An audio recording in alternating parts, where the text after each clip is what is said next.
Assalamualaikum warahmatullahi taala wabarakatuh.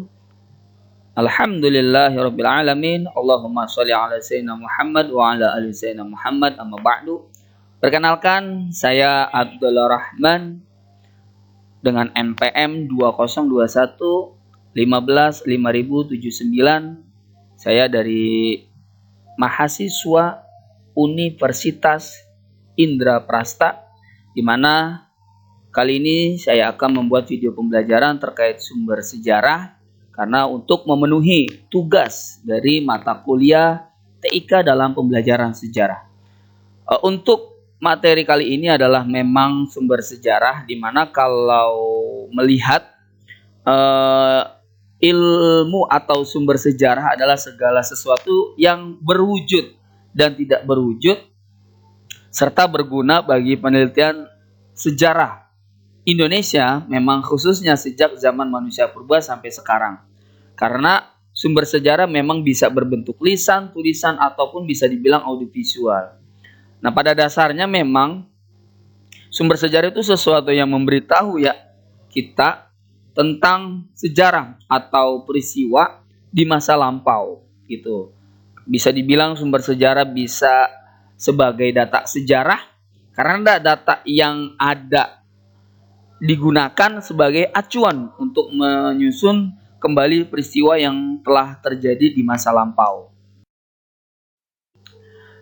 Nah, di sini sumber sejarah kalau dilihat dari berdasarkan sifatnya, memang ada sumber secara primer, sumber sekunder, ataupun sumber tersier.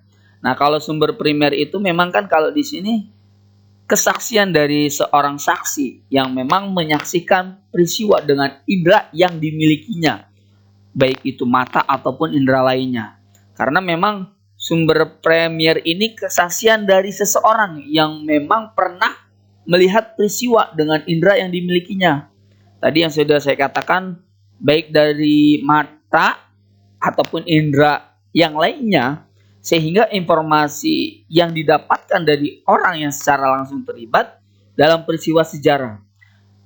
Maksudnya informasi tersebut itu entah itu berupa tulisan, lisan, ataupun audio visual.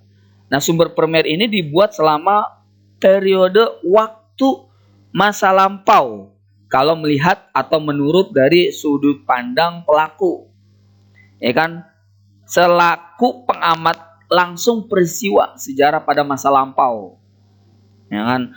Oleh karena itu, yang namanya sumber primer ini harus sezaman dengan peristiwa sejarah pada masa lampau. Gitu. Nah, dalam konteksnya sebenarnya penelitian historis. Kalau sumber primer itu adalah sumber yang dibuat selama periode waktu tertentu yang sedang dipelajari. Ya, ada kemungkinan sumber primer ini memang memungkinkan peneliti sedekat mungkin dengan peristiwa yang sebenarnya itu terjadi selama peristiwa sejarah atau periode waktu tertentu. Tuh. Kemudian ada yang kedua, yaitu sumber sekunder. Sumber sekunder itu kan memang adalah merupakan kesaksian dari orang yang tidak secara langsung ya terlibat atau hadir dalam peristiwa yang dikisahkan, ya kan? Sumber sekunder ini memang bisa juga berupa tulisan, lisan, ataupun audio visual ya, karena memang sumber sekunder ini tidak memberikan bukti secara langsung oleh pelaku. Namun bisa dibilang sumber sekunder ini memberikan informasi yang berasal dari data primer sudah direkonstruksi atau ditafsirkan gitu. Memang biasanya sih kalau untuk penulis, dia tuh melakukan penelitian secara langsung terhadap peristiwa sejarah yang akan dibahasnya, ya kan, atau mau dibahas terkait dengan sumber peristiwa sejarah.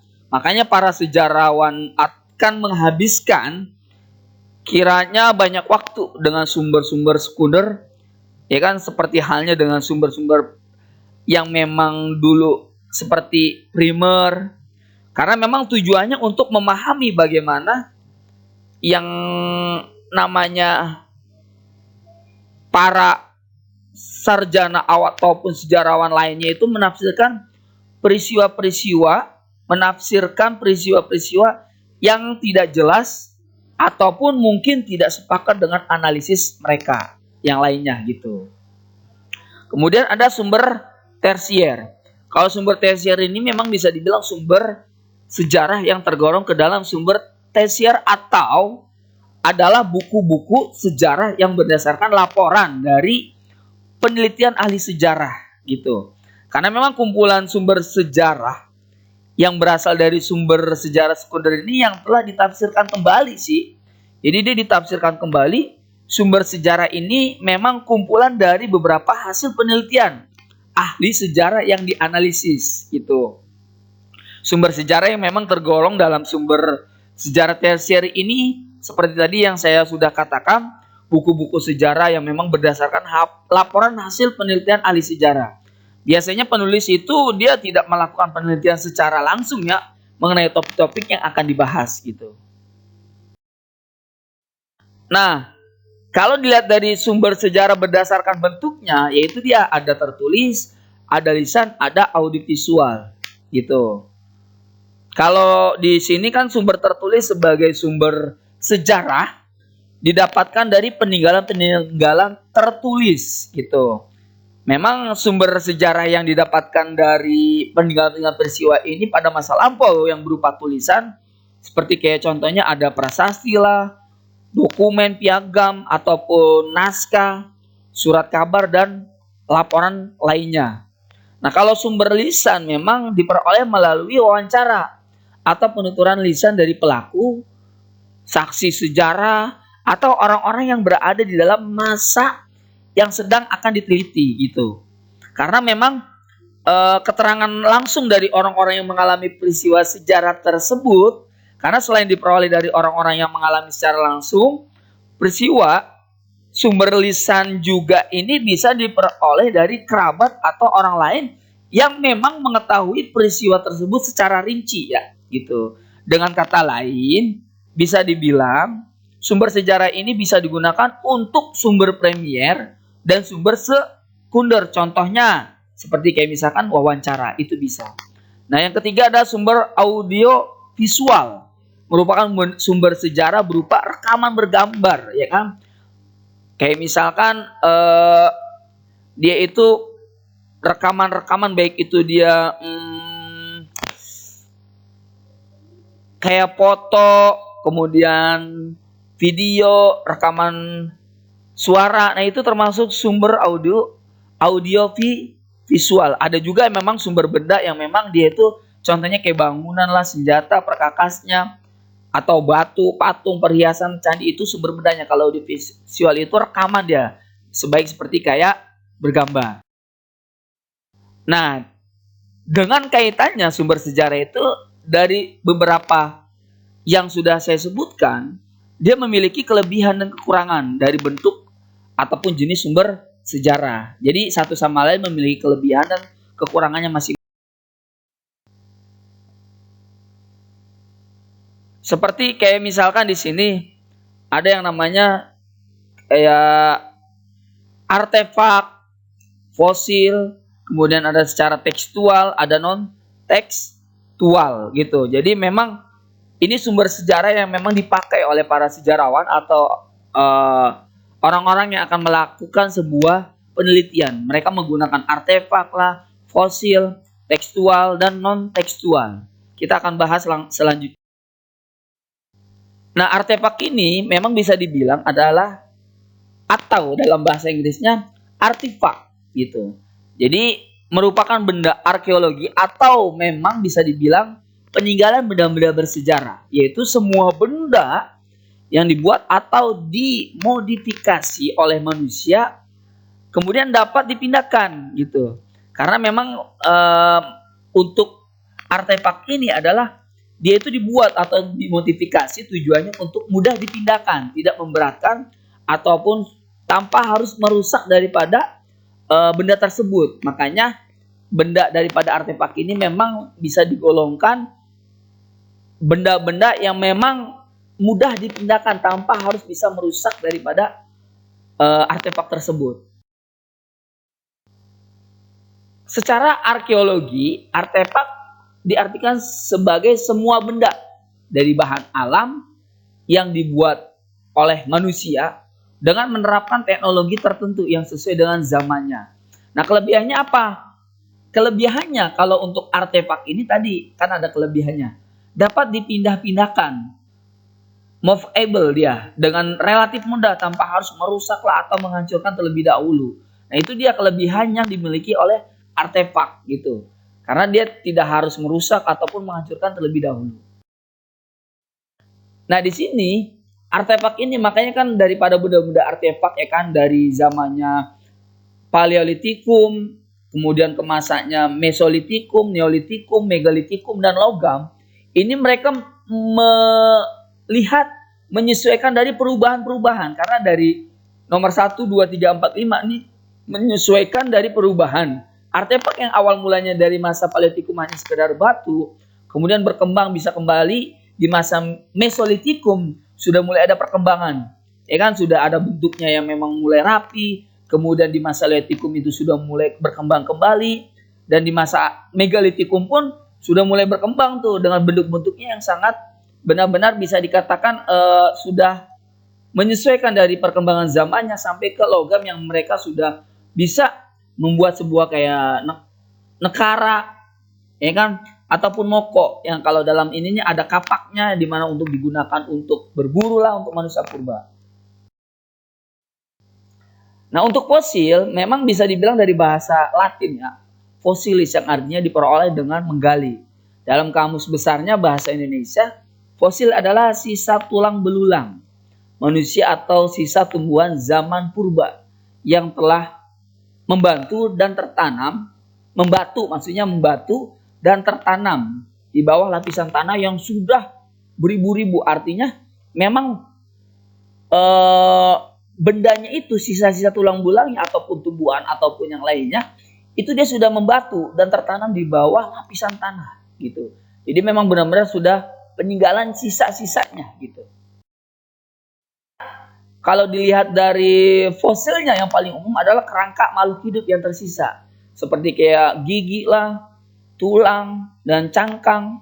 Karena ilmu yang mempelajari tentang fosil itu ada namanya adalah paleontologi, cabang ilmu daripada arkeologi.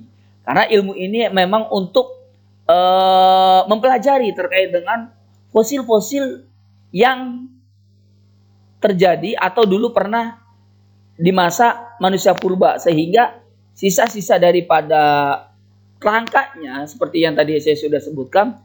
Nah, itu dia dengan cara meneliti atau mempelajari tentang fosilnya tersebut menggunakan daripada ilmu paleontologi, cabang daripada ilmu arkeologi. Nah, untuk menjadi fosil sisa-sisa hewan ini atau tanaman yang pada saat itu harus segera tertutup ya sedimennya. Karena para ahli itu membedakan antara fosil menjadi beberapa macam, yaitu ada fosil batu yang memang biasa, kemudian ada fosil yang terbentuk dari batu ambar. Sehingga, atau bisa dibilang ada fosil ter, seperti yang terbentuk di sumur Ter La Brea di California, ada di Amerika Serikat gitu. Atau hewan, tumbuhan yang diperkirakan sudah punah, tetapi ternyata masih ada dia gitu. Nah, kalau melihat dari fosilnya memang bisa terdapat istilah fosilisasi, yaitu proses penimbunan sisa-sisa hewan ya atau tumbuhan yang terakumulasi dalam sedimen atau endapan baik yang memang mengalami pengawetan secara menyeluruh sebagian maupun jejaknya saja. Karena kalau dilihat ada beberapa syarat ya terjadinya pemfosilan, semacam ada organismenya itu mempunyai bagian tubuh yang keras. Karena dia keras itu ketika dia tertanam atau di bawah tanah itu benar-benar dia tidak termakan oleh sebuah zaman sehingga masih utuh itu untuk bagian tubuhnya. Kemudian mengalami pengawetan lah, terbebas dari bakteri yang membusuk, terjadinya secara alami, kemudian dia mengandung kadar oksigen dalam jumlah yang sedikit, dan umurnya lebih dari 10.000 tahun yang lalu. Jadi umurnya cukup lama dia ketika syarat terjadinya pemfosilan dalam sisa-sisa tulang belulang ataupun sisa daripada fosil manusia purba. Nah, manfaat fosil bagi kemajuan ilmu sejarah, ya, itu kan memang bisa dilihat dari menentukan umur buminya. Kemudian perkembangan flora dan fauna yang seperti apa, kemudian ada perkembangan kehidupan manusia yang seperti apa. Karena berbeda-beda setiap zaman. Ketika dia umurnya yang awal mulanya seperti di zamannya perzaman-zamannya, entah itu zaman Paleolitikum, ya kan, kemudian Mesolitikum atau Mesolitikum, itu dia berubah atau melalui perkembangan dari segi umur buminya, ataupun bisa dilihat dari perkembangan flora dan fauna dan kehidupan manusianya yang berbeda-beda karena menyesuaikan perkembangan zaman gitu. Yang awal mulanya dia tidak bisa membuat sebuah alat, ya kan, alat buat sehari-hari manusia purba bisa membuat. Kemudian awal mulanya tidak bisa menemukan api, dia bisa menemukan api. Yang awalnya pula dia tidak bisa bercocok tanam, itu dia bisa bercocok tanam untuk manusia purba. Nah, secara tekstual memang sumber sejarah itu sumber yang memang berisi keterangan peristiwa masa lalu yang disampaikan secara tertulis dengan menggunakan media tulis seperti batu. Nah, di sini ada contoh-contohnya. Ada yang menggunakan batu, ada yang menggunakan tulisan, ya kan, entah itu menggunakan bahasa Palawa di zamannya kerajaan, di zamannya batu, atau misalkan peninggalan daripada manusia purba, zamannya kerajaan, ada surat pernyataan atau proklamasi yang pada saat itu sejarah di mana kita dijajah sama Belanda, atau ketika kita di sini kan proklamasi berarti di mana pada saat itu memang Indonesia ingin memerdekakan negaranya, Republik Indonesia. Ini adalah bentuk daripada sumber tekstual. Memang sumber yang memang berisi keterangan peristiwa masa lalu yang memang bentuknya secara tertulis ya, peninggalannya secara tulis gitu. Nah, seperti kayak prasasti ya kan. Prasasti adalah maklumat yang dituliskan pada lempeng batu, logam, daun, tal atau lontar ataupun dan kayu. Nah, penulisan prasasti memang dirumuskan menurut kaidah-kaidahnya tertentu. Dilihat di sini ada contohnya. Dia karena memang alatnya dulu adalah batu, belum bisa menemukan kertas lah, ya kan? Ataupun belum menemukan alatnya untuk menuliskan menggunakan kertasnya itu, sehingga mereka menuliskannya menggunakan batu, logam ataupun daun serta kayu dan alat yang lainnya. Nah, kalau dilihat dari biografi dan autobiografinya, makanya biografi itu memang maupun autobiografi umumnya berisi tentang kisah seseorang. Jadi sebuah biografi tidak hanya bisa berisi catatan tanggal lahir dan wafatnya seseorang saja, pekerjaannya lah atau perjalanan karirnya, melainkan juga bercerita tentang perasaan dari pemilik biografi dan pengalamannya dalam suatu peristiwa ataupun kejadian tertentu gitu.